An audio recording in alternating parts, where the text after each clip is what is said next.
It was about 10:30 at night as shop owner Beverly Blackburn watched a rather weedy young man enter her store.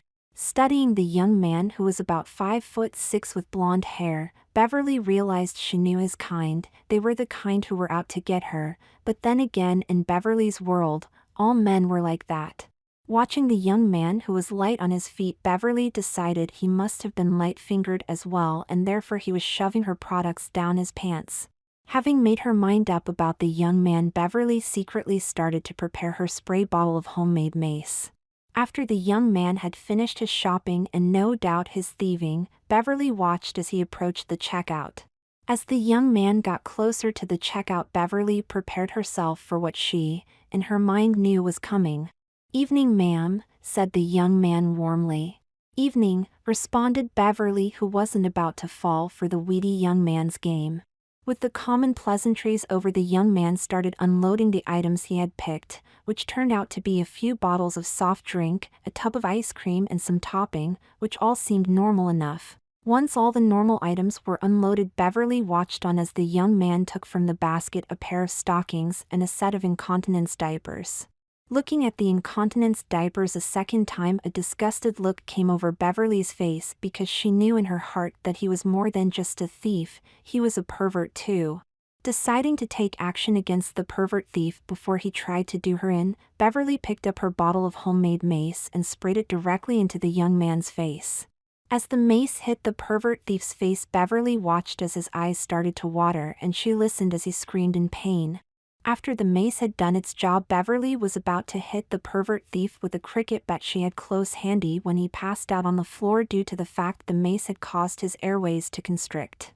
Once the pervert thief was unconscious on the floor, Beverly pressed the button on the counter to lock the door of the shop, then she walked around the counter and kicked the pervert thief a couple of times to make sure he didn't react. Having made sure that the pervert thief was out cold, Beverly patted him down, and while she didn't find any goods on him, she did find a nice fat wallet, complete with an ID card that told her that his name was Scott Macbeth. Looking at the other belongings in the wallet, Beverly didn't think much of the photo of Scott with some young woman because the cash card with its PIN number written on a sheet of paper was far more interesting. Looking at her victim, Beverly decided that even if he wasn't a thief, he was still a pervert, and judging by the fact he was loaded, he was also either a pimp or a drug dealer, which meant he had to be punished, and she was the one to punish him. Once Scott had fully awoken after the attack, he found his eyes still hurt from the spray, but forcing them open, he looked around. Taking in the sight before him, Scott realized he was in a smallish room with metal walls. Looking around the room from the bed he was lying on, Scott saw the fridge, with a cooktop and oven next to it. Next to the stove system there was a sink and some plastic dishes. Still gathering information on the strange place he had woken up, Scott looked the other way towards the far end of the room, and as he did he saw a shower, toilet and sink/closet system. Twisting his head around, Scott found that next to the bed was a vanity table as well as a closet. Moving slightly so he could look beyond the closet, Scott noticed an old television, a couch and even a record player. Moving back so his heavy head was on the soft pillow, Scott thought about all he had seen, and he realized he was in a room that didn't seem to have any doors and seemed to have been made to look like a house. "What's going on here?" demanded Scott when he found his voice. "What's going on here?" came the mocking voice of Beverly. "Is you're just deserts." "What's that meant to mean?" "I mean you were naughty and now you need to be punished." "What do you mean naughty?" asked Scott, who was trying to work from a rational base.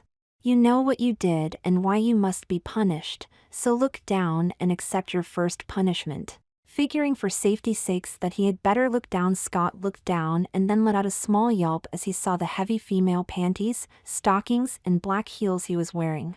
"What have you done?" asked Scott, who hadn't even resorted to swearing. "This is the first stage of your punishment," responded Beverly. "What punishment? Where am I and why are you doing this?" asked Scott in a hurry.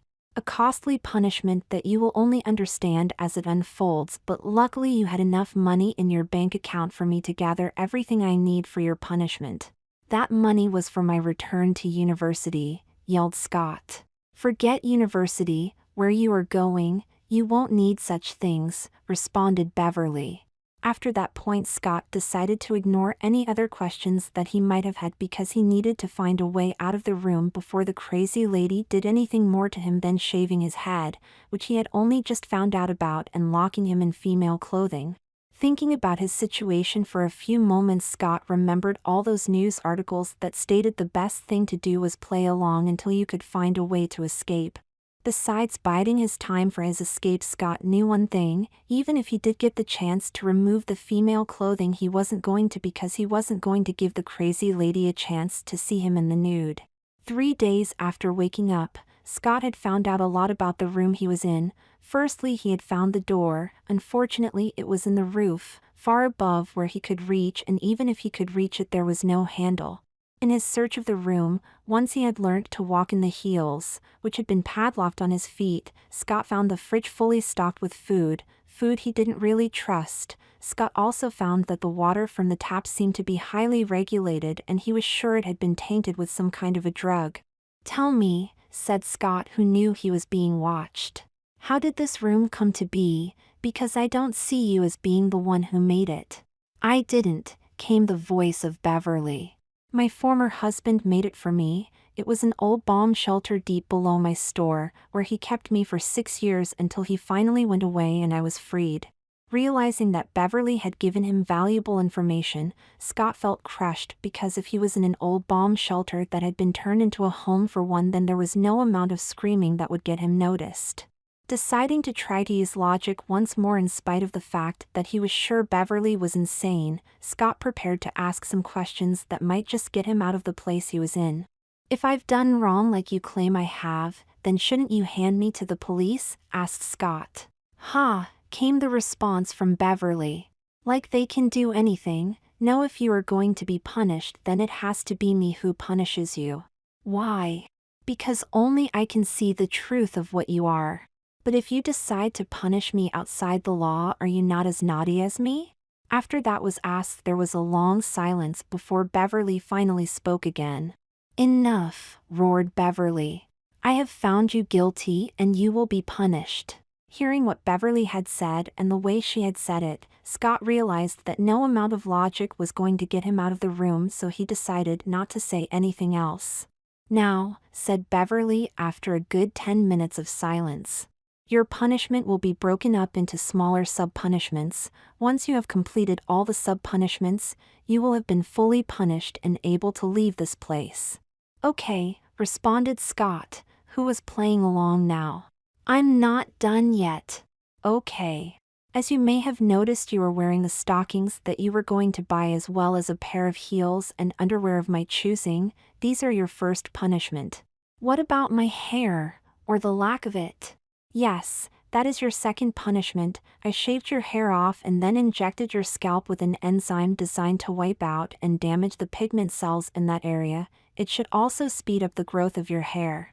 Now Scott wasn't the best when it came to science, but even he knew that if the mad woman had injected him with something to damage the cells of his scalp, then that wasn't a good thing. Thinking on his feet, or heels as it might have been for Scott, he came up with a new question as an idea formed in his head. "What is my next punishment then?" asked Scott, who had realized he could just ride things out and then have the mad woman arrested later. "The next punishment you must face is learning to walk in your heels," said Beverly.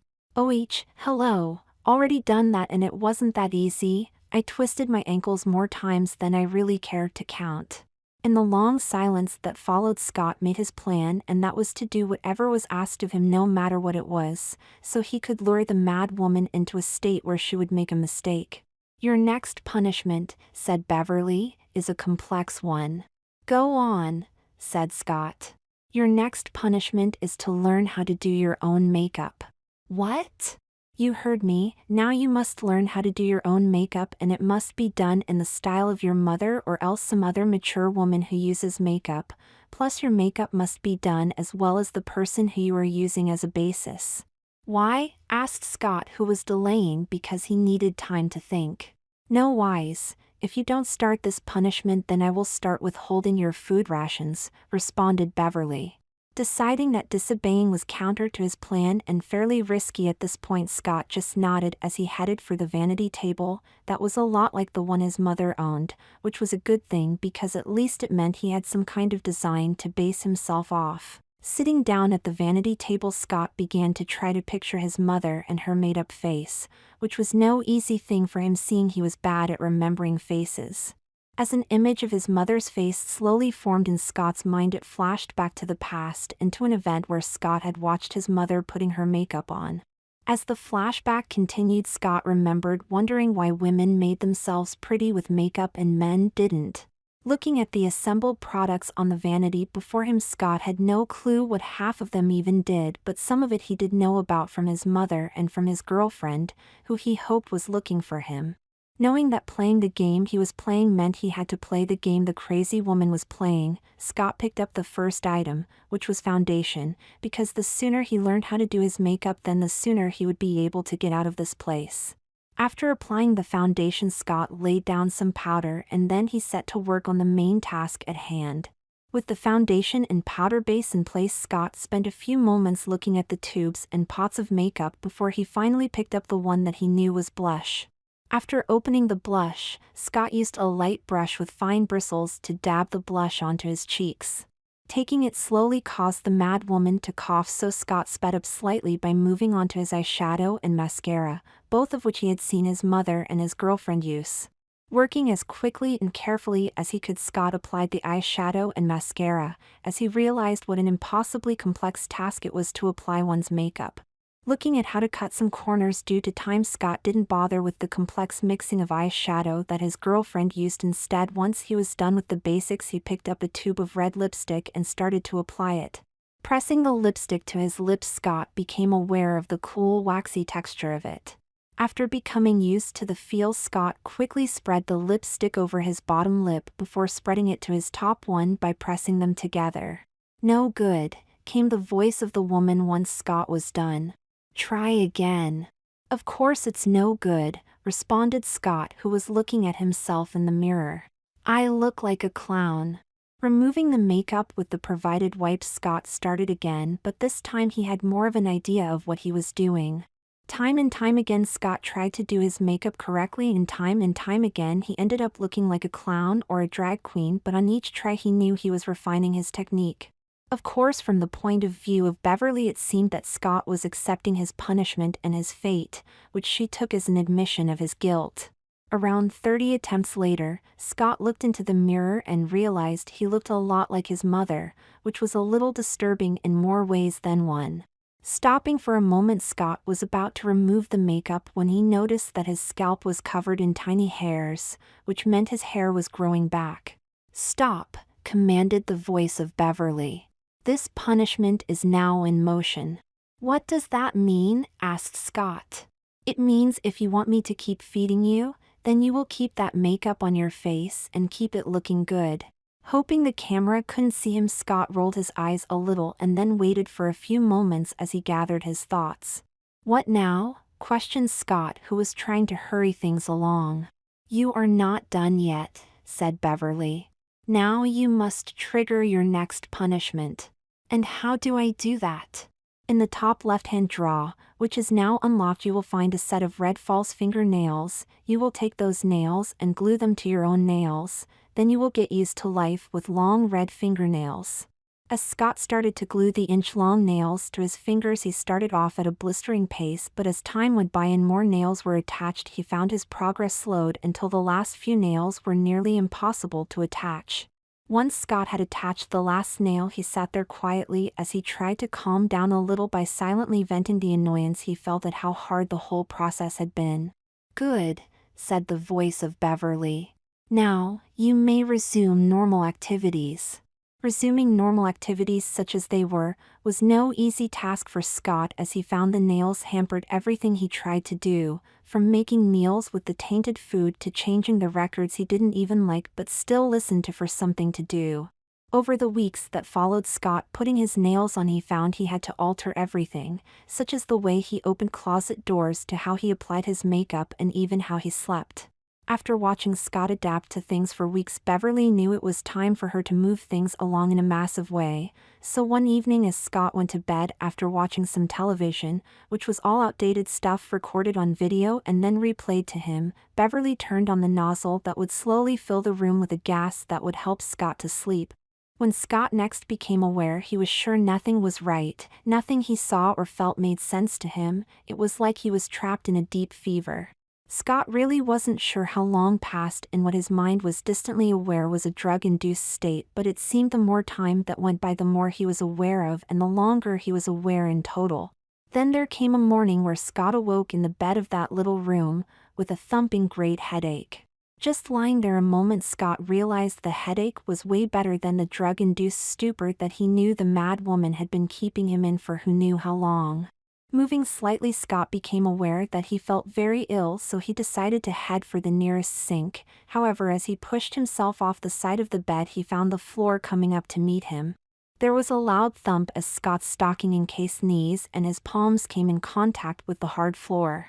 Landing on the floor, Scott was stunned for a moment, but then as long strands of gray-white hair fell past his eyes, he was shocked back into awareness. Moving his eyes to the left and then to the right, Scott was greeted by the horrible fact that he now had longish gray hair. Trying to think rationally, Scott realized the hair must have been a side effect of the drug he had been injected with, and the length was a fair indication that weeks had passed while he was in his drugged-out state.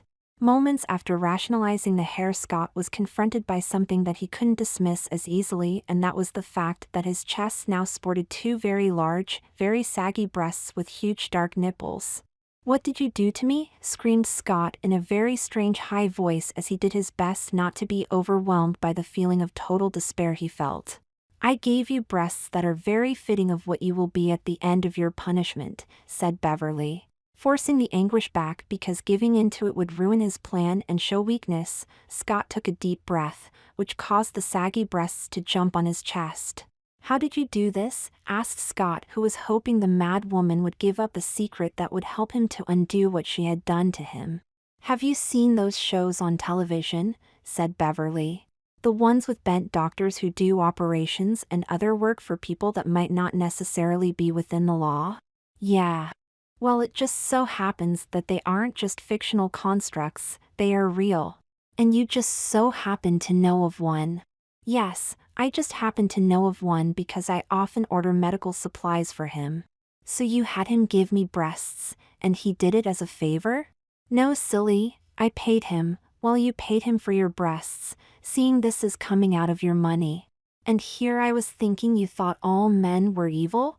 "All men are evil, but there are such things as necessary evils."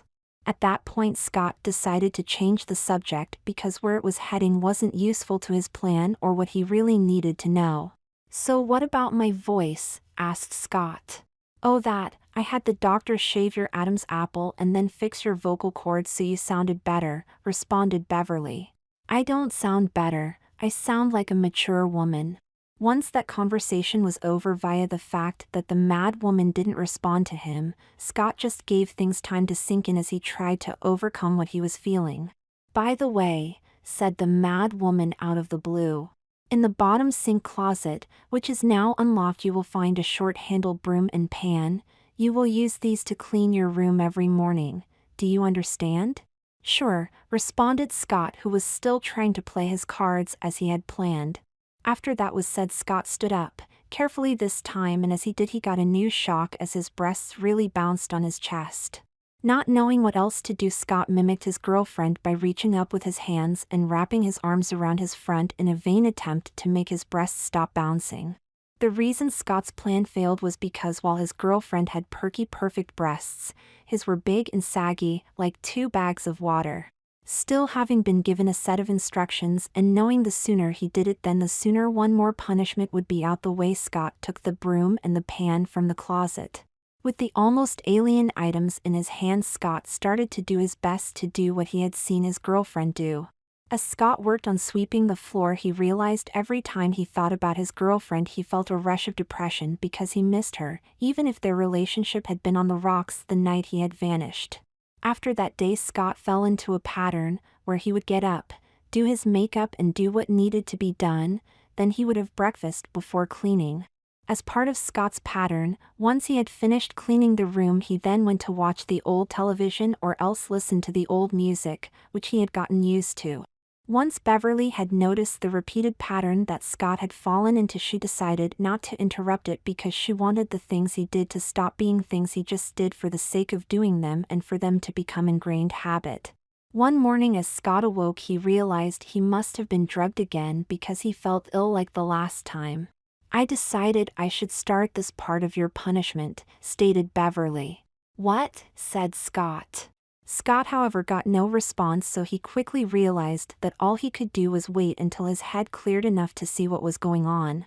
Once Scott's eyesight had cleared, he became aware of the fact that his large jelly-like breasts were now safely encased in a supporting bra, which he felt was a good thing.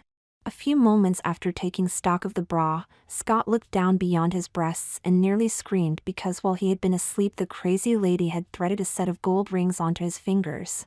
For poor Scott, the rings and the red nails mixed with the fact his hands seemed somehow more gnarled, all seemed to suggest his hands belonged to an older woman. Taking a dread-filled closer look at his hands, Scott realized that the rings had been glued to his fingers, meaning there was no way he could just rip them off. While Scott was studying his hands, he also noticed something odd going on with the skin near his nails. When Scott had applied the nails, he hadn't been so great with the glue and he had gotten some of it on the flesh around the nails. Studying the problem closely, Scott noticed that the flesh around the nails was now a slightly different color and rather wrinkly. Moving his hands to somewhere where he didn't have to see them and what had been done to them, Scott moved slightly as he pondered the fact that his plan might not have been working, but it was the only plan short of total despair that he had. "Time to get up, lazy," said Beverly. "What now?" asked Scott as he begrudgingly pulled himself from the bed. After that, Scott found he was rather glad that he was at least wearing a bra, because it reduced the amount of bounce in his breasts. Of course, deep down Scott also knew that he had gotten used to the weight and feel of his breasts, so he really didn't know if the bounce was reduced or if he was just used to it. Once Scott was out of bed, he didn't muse on things for long. Instead, he did what he had to do and then went to put his makeup on like he had done so many times before, that he no longer needed to think about doing it. "What now?" asked Scott again once he was done with his makeup and washing his dishes. "Go over to your vanity. On it you will find a jewelry box," said Beverly. Walking back over to the vanity, Scott was ever aware of his heels clicking on the thinly covered metal floor of the room he was in, but he couldn't let that bother him. Reaching the vanity, Scott found the jewelry box that he was told he would find. "Open it," stated Beverly. Once Scott had opened the box, he looked inside and found a simple pair of gold-color thick hoop earrings and a cameo-style choker made out of a gold-colored metal. At the center of the cameo-style choker, where the cameo should have been, was a large pink glass gem. "I have pre-pierced your ears, so take the earrings and put them in." Deciding to obey the order, Scott reached up and found the hole in his ear, and once he carefully threaded the post of the earring through it before he repeated the same process on the other ear. Once Scott was done, he turned his head slightly and was greeted by the very strange sensation of the earrings pulling and twisting his earlobes. Gulping at what needed to be done next, Scott reached into the jewelry box and took from it the cameo-style choker, which he quickly wrapped around his neck before locking it in place at the back. Once the lock on the cameo-style choker had clicked shut around his neck, Scott had the strangest disconcerting feeling that now the cameo-style choker was in place, it wasn't coming off, and worse than that, it only added to the overall appearance that he was a woman. Once Scott had done as he had been told, Beverly let him get on with what little he had to do because she wanted him to get used to the earrings and choker before she sprung the next part of her plan on him. After giving Scott a week to get used to the earrings and choker, Beverly finally sprang the next part of her plan on him. "It's time," said Beverly. "Go to your vanity, you will find the top drawer is open, take what is inside and put it on." Walking over to the vanity, Scott opened the drawer and found inside a waist corset. Picking the corset up, Scott looked around the room. In that moment, Scott decided that maybe it was time to try something new, even if it was risky. "And what if I refuse?" said Scott. After standing there for a good 5 minutes, Scott smiled. "And what if I refuse?" yelled Scott once more. Then suddenly, just as Scott started to think he had won, the air in the room became frigid as ice started to form on the exposed metal walls. What the heck are you doing? Asked Scott as he started to shiver and as the ice began to spread like an ever-growing sheet of glass. Oh, didn't I tell you? Came the gleeful voice of Beverly. This room was also used as a frozen meat storage room. What? Stuttered Scott as he started to shake. My suggestion is that you put that corset on before you freeze, and once you have, I will turn the freezing element off. Knowing he didn't have much of a choice if he didn't want to become a frozen lump of meat, Scott took the corset in his shaky hand and wrapped it around his body. Almost dropping the corset as he started the process of tightening the laces at the back, Scott shivered more than he had ever shivered before. By the time that Scott had finished tying off the corset, the heat in the room was rising again, which was good. Scott, however, had learned a lesson he wasn't about to forget, and that was that the mad lady was truly insane enough to try to kill him if he didn't do as he was told. After that point, somewhere deep in the back of Scott's mind, a concept formed that if he disobeyed her, the mad lady might do away with him, so it was best not to disobey. Awakening with a thumping headache and a sick feeling, Scott once more realized that he had been drugged, and this time, like with the others, he found himself wondering firstly how long he was out for and secondly what had been done to him. Feeling around while he waited for his eyesight to clear, Scott realized first of all that his skin, almost every inch of it, felt weird, almost dry and hard. Still feeling around, Scott quickly found that his long gray hair had been pulled back so it formed a bun that felt like a pointed cabbage made of gray hair had been plunked on his head. Moving his hand away from his new hairdo, Scott realized he felt rather ambivalent towards it. After a long time, Scott's eyes came into focus, and once they had, he quickly found what had really been done to him. What the heck have you done? Screamed Scott as all his careful planning came apart. I had your penis removed and I had it replaced with a vagina, came the response of Beverly. Once Scott had heard that, it all became more than he could stand, so he quickly broke down and started to cry, without ever finding out why his skin felt dry. For almost 3 days Scott just cried, moaned and whimpered about what had been done to him, but after those 3 days something changed. After 3 days the tears dried up and Scott regained his focus, because even if his manhood was gone, he wasn't about to let the woman beat him, even if that meant pretending to do everything she told him to do. Having made up his mind on what he needed to do for the sake of his survival, Scott cleaned himself up and then reapplied his makeup before fixing the mess he had made. Once Scott had done what he needed to do, he went to make himself a meal, which tasted a little funny. About half an hour after Scott had eaten the meal, he felt his guts turn inside out, which caused him to double over in pain. You should know that for your next punishment I infected you with a virus that will cause IBS. The virus is currently ravaging your system, came the voice of Beverly. Feeling the need to go to the toilet really badly, Scott rushed to the toilet, but when he got there he found the heavy plastic seat to be padlocked shut. Looking around the room like a half-crazed animal, Scott wondered what was going on. Open the closet, said Beverly in a forceful tone. Opening the closet like he had been told, Scott found it to be full of incontinence diapers. Not really knowing why he was doing what he was doing, Scott picked one of the diapers up and took it out, all the while taking note of the noise it made in his hand.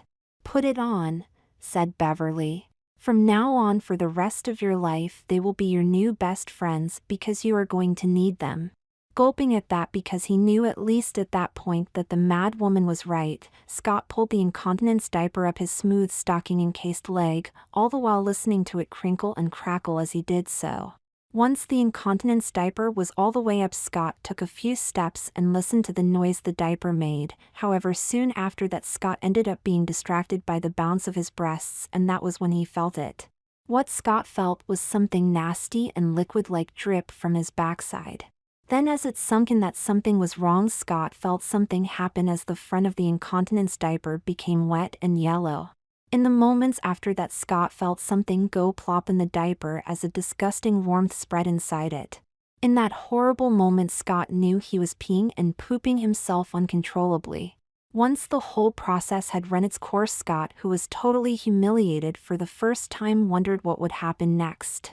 Clean yourself up, came the order from Beverly, who hadn't told Scott about the laxatives and diuretics that he had consumed with his meal. After cleaning everything up, Scott, who knew things didn't feel right on the inside, took another diaper and put it on. About an hour after putting the fresh diaper on, Scott was getting ready to make himself some food when he felt things build up again, and this time, like the first time, he tried his best to hold on, but his best just wasn't enough. For poor Scott, the days that followed were weird, as each time he tried to hold on it just seemed to cause things to flow more often and freely than it had before.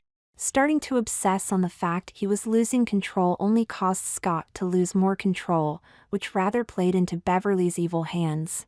As the weeks went on and Scott's hypochondria got worse, his restraint diminished until he had none, and then it became more about working out when he had soiled himself so he could clean himself up, rather than trying to prevent it.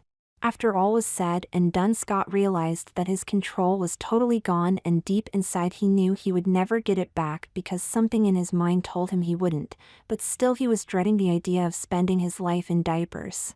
Of course, once Scott had gotten used to the concept that he was now totally incontinent like many unfortunate older women, it opened his eyes to other things, such as the fact that his skin still felt dry and hard, plus on top of that it was sort of shiny. "What's going on with my skin?" asked Scott, who needed to know. "You've finally noticed," said Beverly. "It started so long ago when I noticed that after using super glue on my nails to put them on, the skin around my nails seemed to age rapidly. Okay?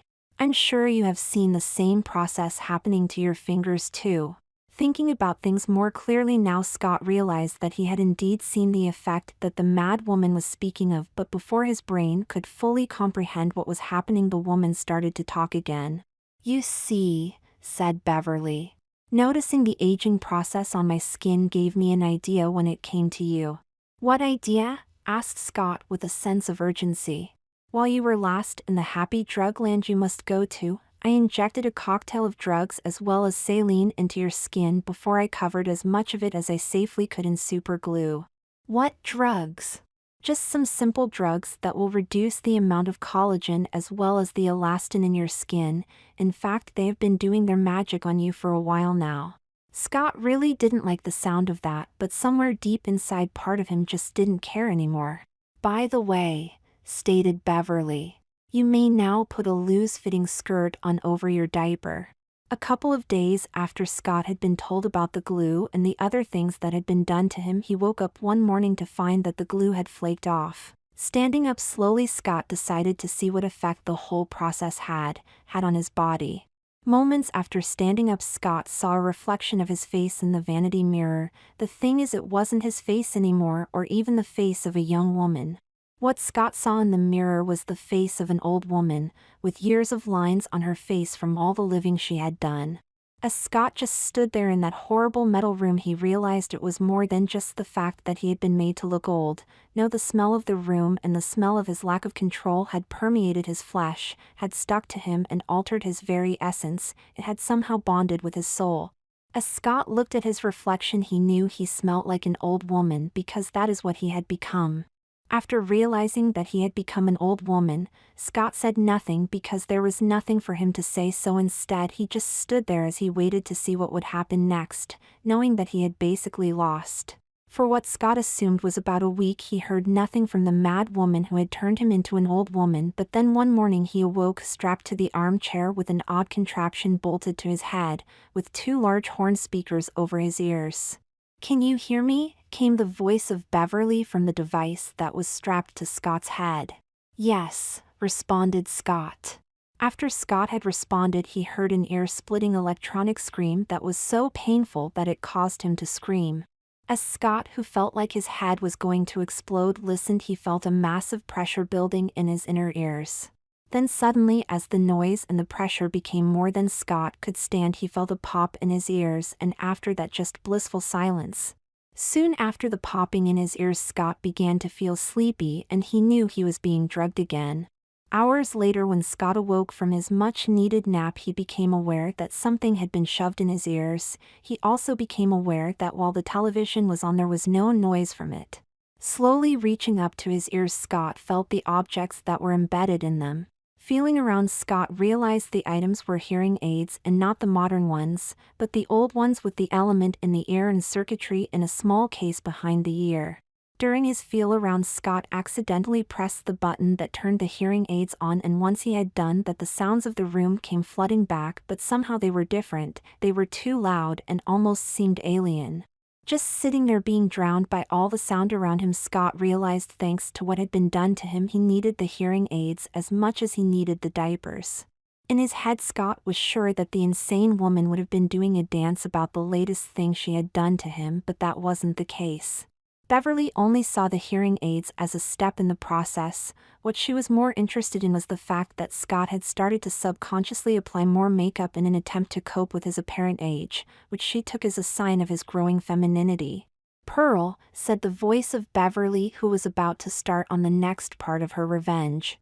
"I am glad you are awake and have found the on button for your hearing aids." "Okay," said Scott, who winced from the pain of Beverly's horrible voice. After that point, Beverly, who could see her revenge on Scott and her punishment on all men, was almost done because Scott didn't even flinch at the name Pearl, engaged Scott in long hours of conversation. In all those long conversations, whenever she could, Beverly made sure to reinforce the fact that Scott's name was really Pearl. During the long conversations, Beverly also made sure to enforce the idea that Scott started to think of himself as an old woman. Beverly's core way of reminding Scott that he was an old woman was to call him such things as old dear and to remind him that he or she wasn't as young as she used to be.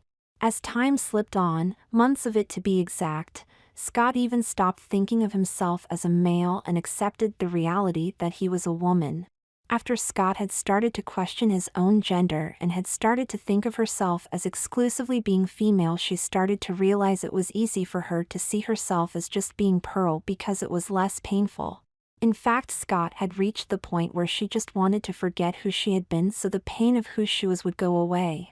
In wishing for her past to vanish, Scott secretly made up her mind that if she ever got out of this place, she would forget it in a fraction of a second.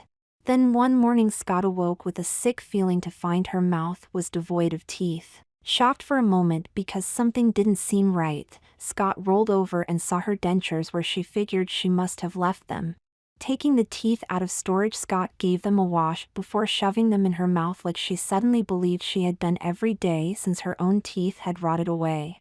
The simple truth was that Scott had reached a point where being Scott was now impossible, so her mind was adapting by rebuilding things around the idea of being Pearl, and Pearl was old, so the idea that she had no teeth was just one more thing that was normal. For many weeks more, the conversations continued as Scott slowly washed away like sand on a beach. Then one day, Beverly was sure that Scott was almost totally gone and all that remained was Pearl. After realizing that Scott was fading away very quickly, Beverly kept a close eye on things. Then one evening, safe in her loft above her store, Beverly watched Scott on the camera system she had set up. As Beverly watched Scott sleep, she watched her toss and turn as she moaned in her sleep that her name was Pearl Baker. After that point, Scott just settled into the same pattern day after day, a pattern that lasted for months, and by the time it had ended, Scott wasn't really Scott anymore because he had finally been worn away to nothing, so that all that was left was Pearl, an old woman. Once the pattern was over, Beverly knew it was time for one last test to see if all her planning had bore true fruit. "What is your name?" asked Beverly one morning. "Pearl Baker," responded the woman who had once been Scott. However, as she said her name, she was slightly aware it didn't seem right. "How old are you?" asked Beverly. "I just turned 66, stated Pearl, whose age had been reinforced by the music and television programs that she had been subjected to. "What gender are you?" asked Beverly. "I am a woman," responded Pearl. Upon hearing that, Beverly knew she had done it. She had taken Scott and totally transformed him into an old woman named Pearl. Smiling from her loft, Beverly knew that while Pearl might never know she was a punishment, that is what she was, a punishment for an evil young man. Of course, now that Beverly had finished her great punishment against men, she knew she still had one problem, and that was how to cover up the fact she had been keeping Pearl in the room beneath the shop. Luckily for Beverly, once she had extracted Pearl from the room, the conditioning that had been laid down by Scott came into play and Pearl's mind blanked out the events that had happened to her, like so many other repressed memories. After just standing in front of the counter with her eyes shut for about 5 minutes, Pearl suddenly reopened them and Beverly could see something was different. It is said that the eyes are the windows to the soul, and as Beverly looked into Pearl's ancient eyes, all she saw was the soul of an old woman. "Pearl," said Beverly almost as a question. "Are you all right?" "I'm sorry, my dear, but what am I doing?" asked Pearl in a confused tone. Placing a basket on the counter, Beverly gave a little smile because things had gone better than she could ever have hoped. "You just came for some shopping," said Beverly. "A pair of stockings, some of those incontinence diapers you need so much, some bottles of soft drink, some ice cream and some topping." After Pearl had taken her shopping, she looked around the store confused because she wasn't sure what she was meant to be doing. "Don't you remember?" asked Beverly. "Remember what, dear?" asked Pearl. "Remember that you were just shopping before you moved into your new apartment at the nursing home just a few doors down."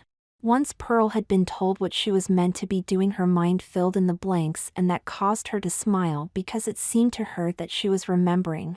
Pausing for a moment, Pearl opened her handbag and took from it her pensioner card as well as her purse.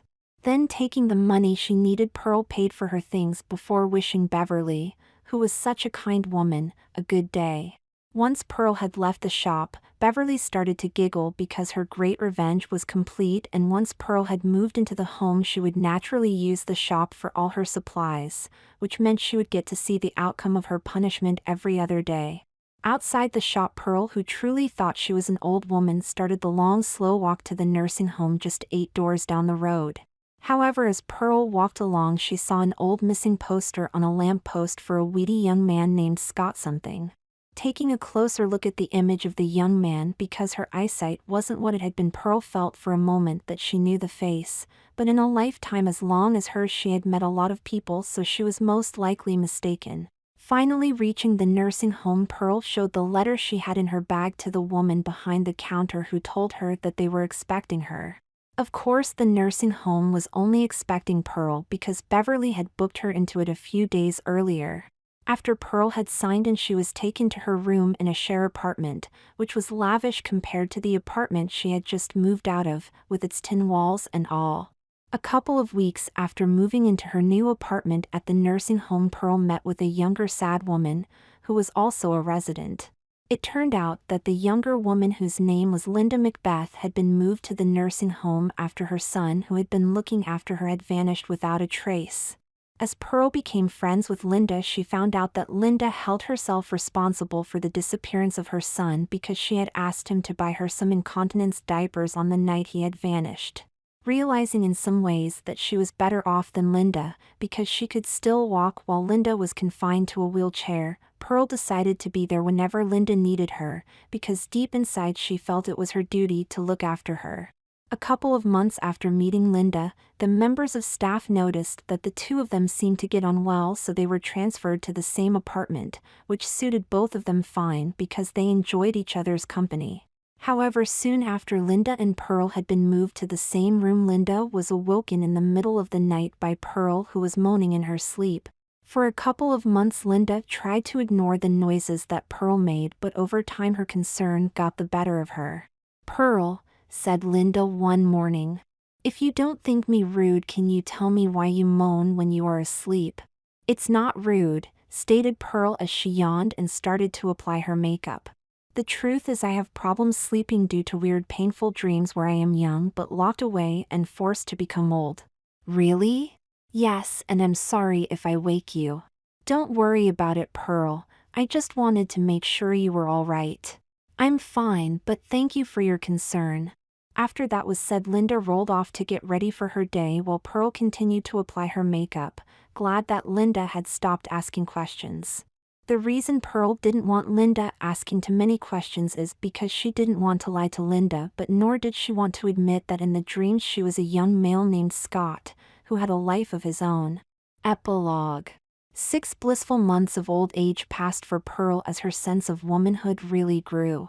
Then one afternoon, while Linda was getting a long checkup, Pearl found they were running low on supplies like the incontinence diapers they both needed so much.